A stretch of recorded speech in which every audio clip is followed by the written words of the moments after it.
In today's video, we have two big updates. First, starting with what's happening in London as it relates to Charlie Kirk. And secondly, the shooter himself, who his roommate was. I think you're going to be shocked by what just came out. In both these stories, I'll show you what both sides are saying and then give you the bottom line.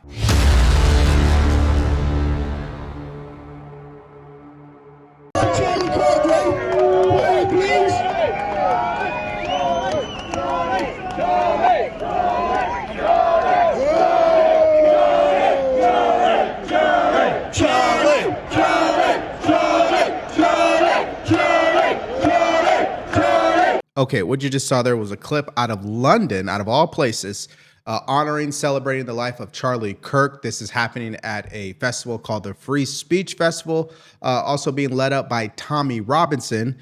He's been uploading photos to show the just vast amounts of people that are there in attendance, which is just crazy. Just look at this. I mean, that is wild. Here's another one. Look at this. Look at this. That is crazy.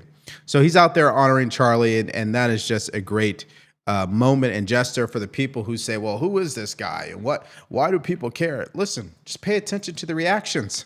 You got people who hate him, and you have a lot of people who love him. And then there's a lot of people who never knew him, and even they've been impacted. I think that sums up who he was, okay? Now, Elon Musk did an interview with Tommy Robinson and talked about Charlie Kirk. Take a listen. And then you see how much violence there's on the left. With our friend Charlie Kirk getting murdered in cold blood this week, and people on the left celebrating it openly. The left is the party of murder and celebrating murder. I mean, let that sink in for a minute. That's who we're dealing with here. That is who we're dealing with. Yeah, I believe we found a post that sums up what we're truly dealing with here. And it was written by J.K. Rowling on September 11th. She wrote, if you believe free speech is for you, but not your political opponents, you're a liberal. If no contrary evidence could change your beliefs, you're a fundamentalist. If you believe the state should punish those with contrary views, you're a totalitarian. If you believe political opponents should be punished with violence or death, you're a terrorist. But I want you to take a look at something and recognize this is an incomplete list. On one side, you've got the violence directed toward the Minnesota Democratic lawmaker and her husband murdered, Governor Josh Shapiro's home firebombed while his family slept, a conspiracy-fueled attack that left Paul Pelosi with a fractured skull, a shooter opening fire on the Centers for Disease Control, the plot to kidnap Michigan Governor Gretchen Whitmer, and, of course, the January 6th storming of the U.S. Capitol. And now shift to the other side. Charlie Kirk assassinated. Two separate attempts on Donald Trump's life. An armed man arrested outside Justice Kavanaugh's home. A gunman opening fire on Republican lawmakers at a baseball practice that nearly killed Steve Scalise. More than 20 pro-life organizations vandalized or firebombed after a leaked Roe v. Wade decision. And even two Republican candidates in Minnesota physically assaulted while campaigning. All right. So bottom line here, we can give them an A for effort, but let's fix the list. What they're missing here is the entire Tesla situation and Elon Musk. How many Teslas were firebombed? How many people were doxxed? How many people's vehicles were vandalized? Political violence. Okay. So we're forgetting about these ICE detention facilities that have been attacked. All right, we're forgetting about some of these trans shooters in these school shootings. We're forgetting that on the list. But, you know, what they're going to try to do, and I think you guys have already noticed it, the first lie is that the shooter was a MAGA guy, right? Because he came from a MAGA home, and so it's MAGA's fault. That's what you have seen over the past 24 hours that clearly has been debunked because of what we're about to get into here shortly in regards to the roommate. I digress. But you're also going to see this whole, well, it's actually the rights problem. And that's the debate. The issue here is the results say otherwise. It's just people refuse to acknowledge them. I heard the congressman on there saying, oh, we need to tone down the rhetoric. Well, will the rhetoric get toned down? I mean, again, I go back to what was on the bullet from this kid was fascism, and that's only coming from one side currently in this debate, and it's on every placard and every poster around the country. I mean, I think it's a valid question, but are they going to live up to what they say they're going to do? with the Nazi and the fascism and the like. Do you No, I don't think we know, just to be clear, I mean, just law enforcement people, I don't think we know the meaning of his message. We know his history. Bella Ciao is an anti-fascist thing. It says fascists catch this. Then I'll give you his history. Then I'll give you his history, right? Think about his history. Well, let's think about his history, particularly who he had been living with, his roommate. It is being reported by Fox News that Charlie Kirk's assassin, Tyler Robinson, lived with his transgender partner. The individual, who is a male transitioning to a female, is fully cooperating with the FBI. Sources are telling Fox News that the FBI had texts and other communications between Robinson and this individual that helped FBI authorities solidify that Robinson was indeed the shooter. Now, the other eerie thing about this development is obviously the very last question that Charlie received before being shot was, quote, "Do you know how many transgender Americans have been mass shooters over the last 10 years? Charlie replied, "Too many." And then the final question was, "Do you know how many mass shooters there have been in America over the last 10 years? Charlie replied, "Counting or not counting gang violence." And that's just an eerie thing, of course. And this is the photo that is currently circulating. Again, the FBI has not confirmed this piece of information. The governor of Utah has not confirmed this. This is coming straight from Fox News, the Daily Mail, and on social media. So obviously treat this as speculation. But this is the photos that they have released. A Fox News alert. FBI sources tell Fox News Digital that the man charged with assassinating Charlie Kirk was living with a transgender partner. Bureau officials confirmed that Tyler Robinson was in a romantic relationship with someone transitioning from male to female. They say that individual is fully cooperating with their investigation, claims to have had no idea of Robinson's plans, and is not currently accused of any criminal activity. All right, so allow me to share a quick message from today's sponsor, Bearskin. Yes, it is summertime right now, but let's not forget, winter will come, and the last thing you need is a hoodie that sucks. It's a great time to do your winter shopping, which is why most people are smart by locking in their 60% off with Bearskin. What is Bearskin exactly? It's what I'm wearing right now. It's a hoodie that is built like a tank, 340 GSM micro fleece, 10 pockets with a clean, rugged fit that looks awesome. As you guys can see, I look great, right? I mean, come on. Plus, it zips right into a heavy storm rain jacket to become 100% waterproof when you need it. So when it turns cold, wet, or rainy, you're not scrambling last minute. Plus, you're going to get free U.S. shipping, fast delivery, and your winter gear already locked in. So get your Bearskin today by texting my name, Devori, to 36912. Again, text my name, Devori, to 36912 to get 60% off. They'll send you a link so you could check out on your own time. Once again, text my name, Devori, to 36912. Yeah, that's a troubling development. So even though he's not trans, allegedly his roommate, boyfriend, call it whatever you want, is trans. Still waiting for the authorities to confirm, by the way, because we have to say that. But that is an interesting update for today. Now, this takes us to a profound question that was posed on Shmerkanish earlier this morning as a poll. I want us to hear it because it sets up exactly what I'm continuing to see from the left, and I want to respond. Take a look. Okay, there's the results so far. Just under 40,000 votes. Oh, boy. On the the Governor Cox question, is this the end of a dark chapter in our history or the beginning of a darker chapter? And 92%.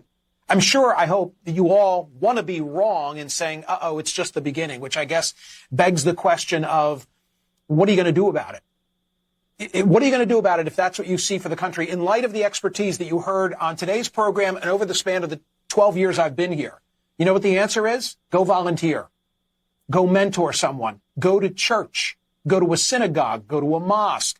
Go where you are among people. Get offline and rub shoulders, especially with those who are dissimilar from you. Yeah, that is a phenomenal question. Do you guys believe this is the end of a dark chapter in our history or the beginning of a darker chapter in our history? Why don't you provide your answers in the comment section below? Now, it's my opinion that if you're looking at it from the perspective of people on the right and what this is going to do for a lot of people out there, this is an emotional impact. It's a paradigm shift. A lot of people are now going to find faith in the Lord, which is phenomenal. A lot of people are going to step into their purpose. A lot of people are going to start speaking up, meaning they're going to be emboldened by this. And that is a positive effect of all this, obviously, silver lining, so to speak.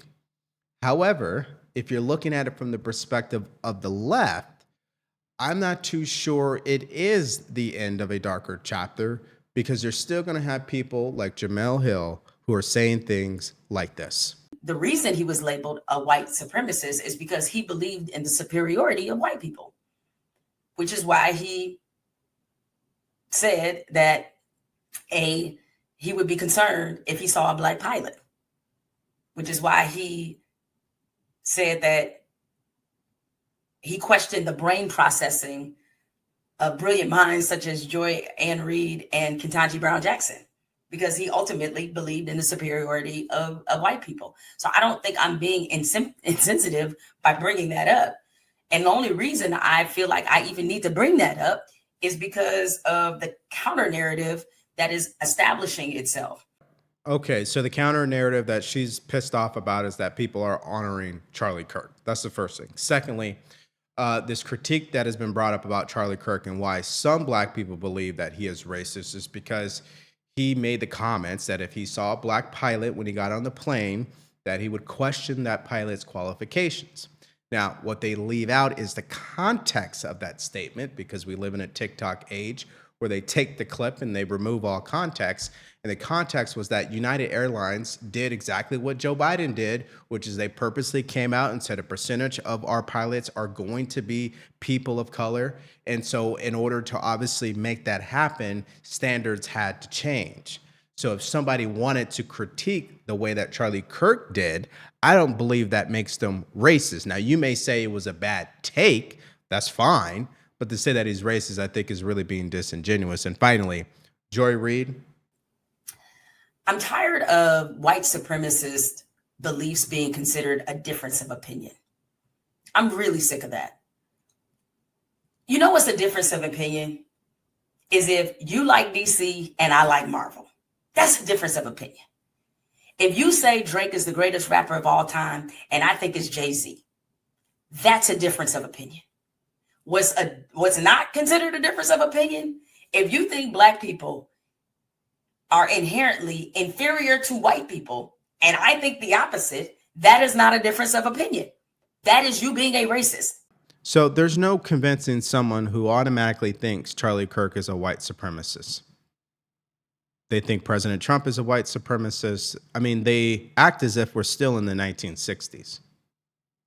And what has happened to our country, which is really a sad thing to talk about, is that if I critique you, I disagree with you, I contradict you, or I have a different set of beliefs than you, then that makes me a bigot, a racist, a white supremacist, which they can't call me one because of the color of my skin, or a Nazi, right? Or I'm committing hate speech. That is the sad tragedy here. Wait a minute. Why are you treating Charlie Kirk like he's a monarch, like he is actually a member of the government, that he is deserving of a state funeral, that he is actually deserving of the honor of having flags lowered to half staff, that he is deserving of the honor of having the Presidential Medal of Freedom, an honor that's usually for war heroes. Guys, I'm showing you these clips because, again, this is how one side sees what's happening, and we have to be aware and understand how to confront it. Don Lemon is clearly, obviously misinformed. There's a reason why he doesn't work for CNN anymore. We know he has a failed podcast, etc. Okay.